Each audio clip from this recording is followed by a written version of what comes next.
Raw Story is reporting on an incredible breach of separation of church and state coming out of upstate New York. They say, quote, "A Washington minister will speak in New York State this week about his personal experience with dying." All right, hold on. I'm pretty sure you can't talk about your dying experience because that means you ain't dead, bitch. You're alive. You're giving a speech. You're not dead. They say he wants to talk about dying, going to heaven, meeting Jesus and angels, and being cured of 29 illnesses and coming back to life. The Post-Star reports that evangelical minister Dean Braxton will give biographical and religious testimony in the auditorium of the Whitehall Junior-Senior High School, which is a public school. So understand exactly what's happening here.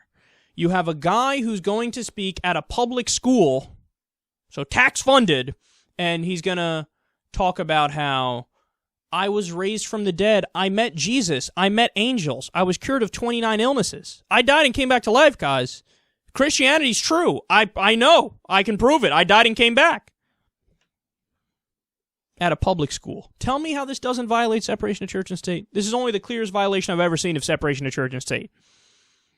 Now, you're simply not allowed to do this under federal law and under the Constitution.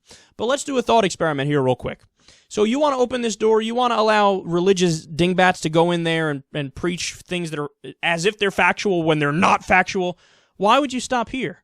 Invite the Hindu guy to come give a speech where he says he died and met Vishnu. Invite the person who's a fundamentalist and believes in the Bhagavad Gita. Invite the Muslim who said, I know Islam is correct. I know Islam is true. I died and came back to life, and I was told.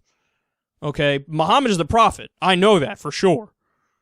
Why not? What, those people don't exist? Of course they exist. They exist in every religion. Every religion has somebody who's a fundamentalist that says X, Y, and Z is true. All these metaphysical, supernatural bullshit claims I know are true because I experienced it personally.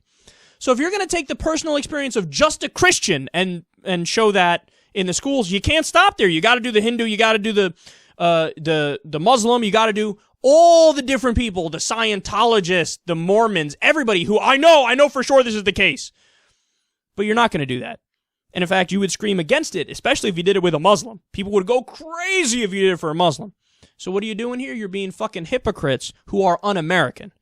Because what does it mean to be American? It means you believe in the country, you believe in the things laid out in the Constitution, like freedom of speech, for example, and separation of church and state. What you're saying is, I don't care about any of that. Let's become the Christian Taliban and preach nonsense to kids in public schools with tax dollars. Not on my watch, son.